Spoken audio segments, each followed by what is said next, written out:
Hello students, welcome to my YouTube channel SP commerce academy. Students, पिछली classes में हमने आपको एक इकोनॉमिक प्रॉब्लम के विषय में बताया था जिसका नाम था रीजनल इम्बैलेंस। हम रीजनल इम्बैलेंस की मीनिंग के बारे में हमने आपको बताया था, साथ ही साथ कारणों के बारे में और उसके निवारण के बारे में।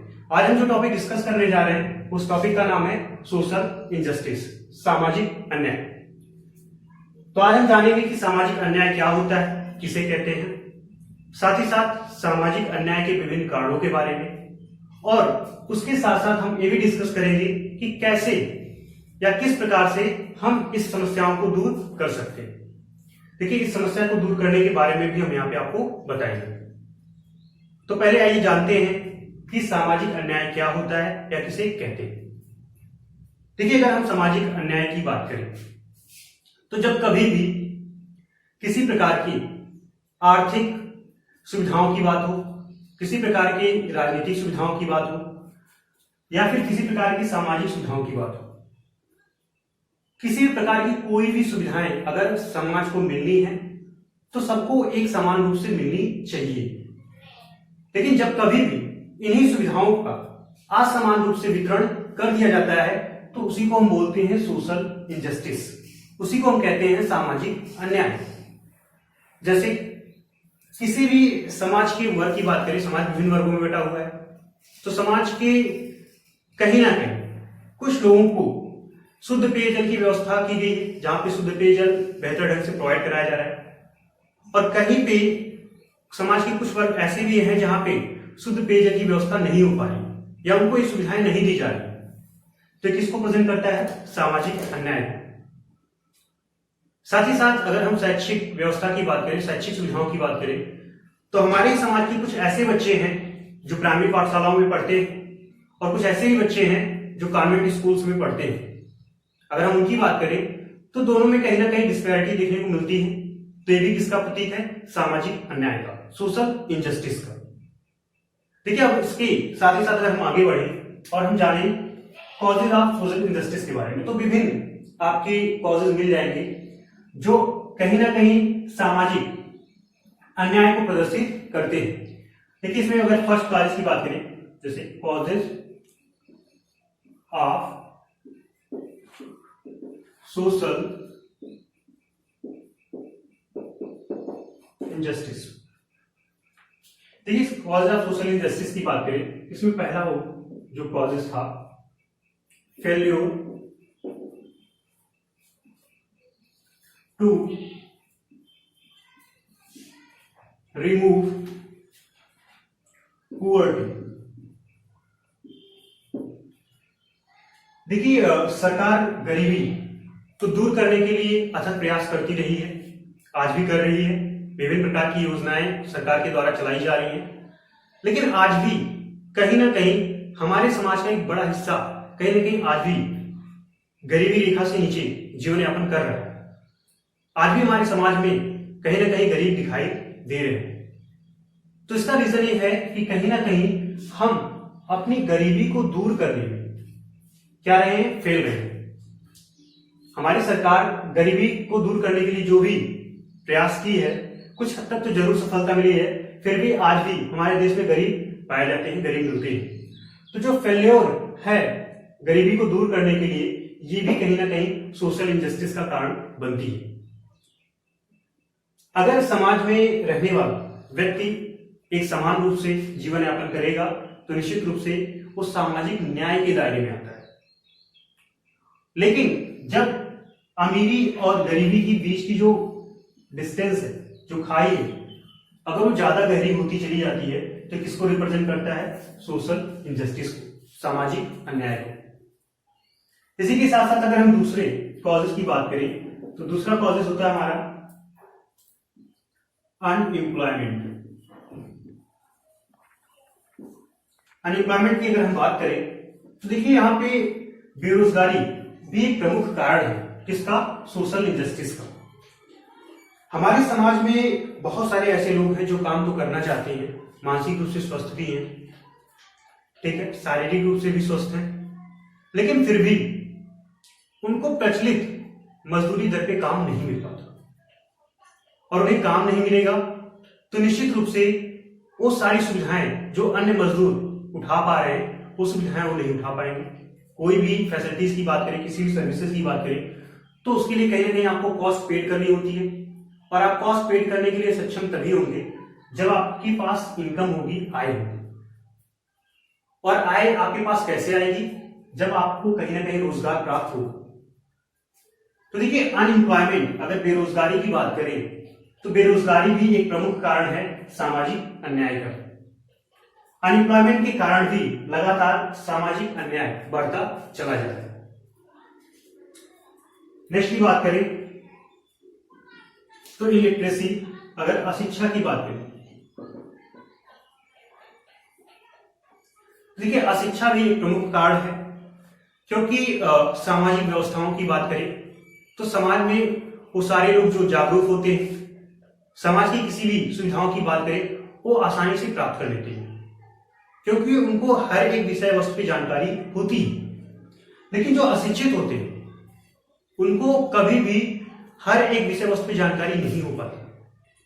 सरकार कौन सी स्कीम चला रही है उनके लिए, कौन सी प्लानिंग पॉलिसी बनाई है, जैसे हम उज्ज्वला योजना की बात करें या किसी भी अन्य गवर्नमेंट के सुविधाओं की बात करें, तो वहां पे प्रॉब्लम्स आती हैं।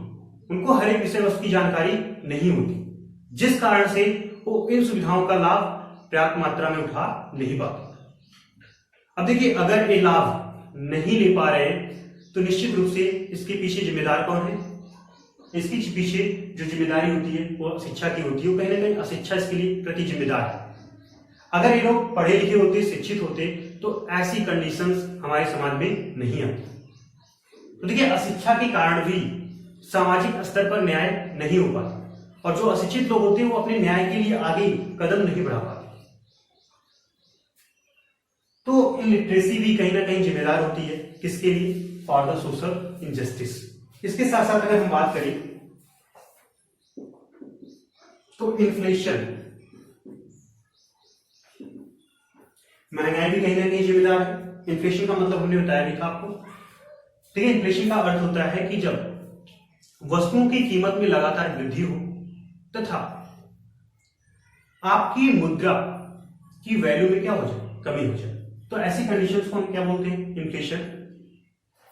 अब देखिए, इन्फ्लेशन की जब सिचुएशन आती है और वस्तुओं की प्राइस कंटिन्यू बढ़ रही है, कीमत बढ़ने से कहीं ना कहीं सेविंग्स लोगों की घटने लगती है, और लगातार अगर कीमत बढ़ रही है और मजदूरी कांस्टेंट है, जैसे प्रचलित मजदूरी दर की बात करें, पर डे एक मजदूर को अगर 300 रुपए मिल रहे हैं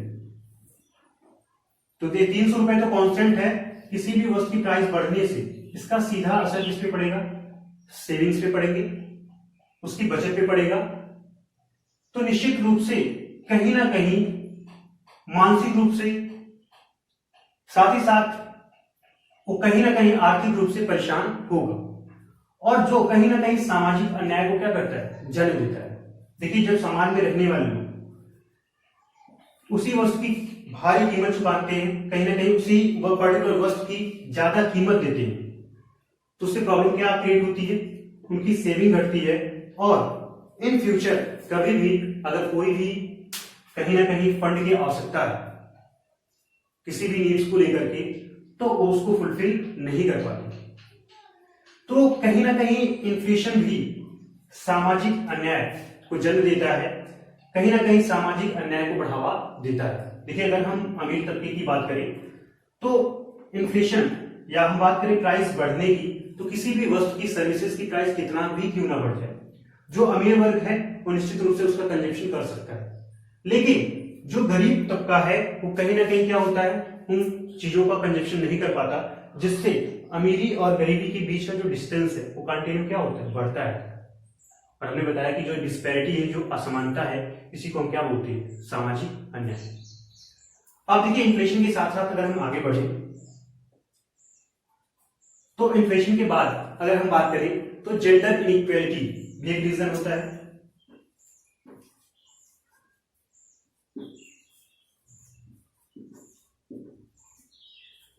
देखिए, जो लिंग भेद है ये भी कहीं ना कहीं सामाजिक अन्याय को दर्शाता है। जैसे आप सबसे दुर्भाग्य की बात तो ये है कि ये जो जेंडर इनइक्वेलिटी की बात कर रहे हैं, लिंग भेद की बात कर रहे हैं, इसके लिए मुख्यतः मैक्सिमम देखा जाता है कि महिलाएं ही स्वयं जिम्मेदार होती हैं।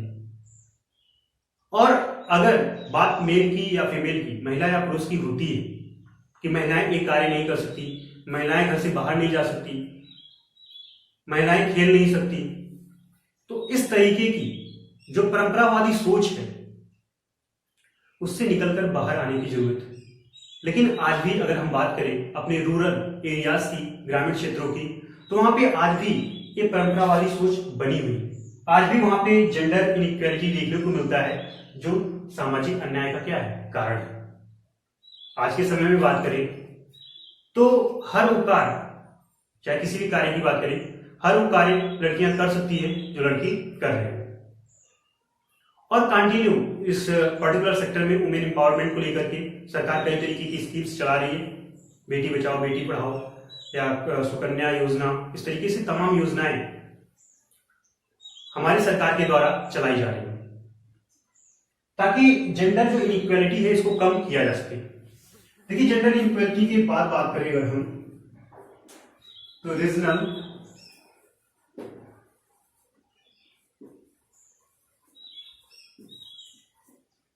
इनइक्वालिटी, क्षेत्रीय असमानता। देखिए, क्षेत्रीय असमानता भी कहीं ना कहीं क्या होती है, एक सोशल इनजस्टिस का प्रतीक है। जैसे हमने क्षेत्रीय असमानता की बात अगर हम करें तो हमने कुछ दिन पहले आपको रीजनल इम्बैलेंस बताया था। देखिए, क्षेत्रीय असमानता का मतलब होता है कि किसी एक पर्टिकुलर क्षेत्र का ज्यादा विकास हो जाना और दूसरे क्षेत्रों का क्या होना, पीछे छूट जाना। अगर हम कंपैरिजन करें, एग्जांपल के रूप में देखें तो गुजरात का कंपैरिजन अगर हम बिहार से कर रहे हैं, महाराष्ट्र का कंपैरिजन अगर हम उत्तर प्रदेश से कर रहे हैं, तो हमारे ही देश के स्टेट हैं। लेकिन इन दोनों, अगर हम महाराष्ट्र और उत्तर प्रदेश की बात करें तो दोनों में कंपैरिजन करेंगे तो बहुत ढेर सारे फर्क देखने को आपको मिलेंगे। अगर हम गुजरात का कंपैरिजन बिहार से कर रहे हैं तो अगर हम इंफ्रास्ट्रक्चर फैसिलिटीज की बात करें, जीडीपी की बात करें, पर कैपिटा इनकम की बात करें, किसी भी पॉइंट ऑफ व्यू से आप देखेंगे तो दोनों में डिस्पैरिटी नजर आएगी, दोनों में असमानता नजर आएगी, जो किसको प्रेजेंट करती है, सोशल इनजस्टिस, सामाजिक अन्याय। गुजरात में रहने वाले जो लोग हैं उनकी इनकम ज्यादा होगी, इनकम अच्छी होगी तो निश्चित रूप से उनका लिविंग स्टैंडर्ड अच्छा होगा। अगर हम बिहार की बात करें तो बिहार के लोगों की इनकम कम है, इनकम कम होने के कारण कहीं ना कहीं लिविंग स्टैंडर्ड भी उनका क्या होगा, कम होगा। तो देखिए, रीजनल इनइक्वालिटी भी कहीं ना कहीं रिस्पॉन्सिबल है फॉर द सोशल इनजस्टिस। तो देखिए, इस तरीके से अगर हम बात करें नेक्स्ट सेक्शन की,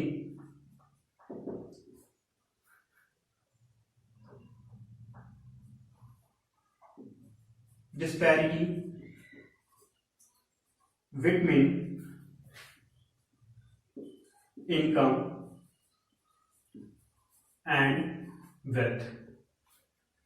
देखिए, अगर आय और संपत्ति की बात करें, दोनों में जो असमान वितरण है ये भी कहीं ना कहीं किसको प्रेजेंट करता है, सोशल इनजस्टिस को। ये भी कहीं ना कहीं किसको प्रेजेंट करता है, सामाजिक अन्याय को।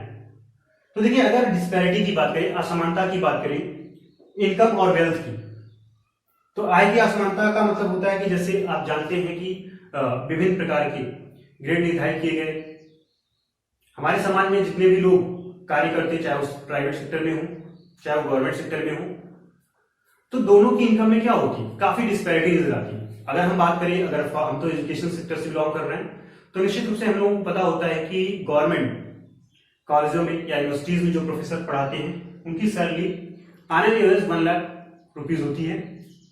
कुछ ऐसे भी टीचर होते हैं जो एडॉक पे होते हैं, जो मैनेजमेंट की तरफ से होते हैं, जो कॉन्ट्रैक्ट बेस पे होते हैं, उनकी सैलरी 15,000 होती है। लेकिन दोनों लोग क्या कर रहे हैं, समान कार्य कर रहे हैं, तो वहां पे वेतन भी क्या होना चाहिए, लगभग समान होना चाहिए।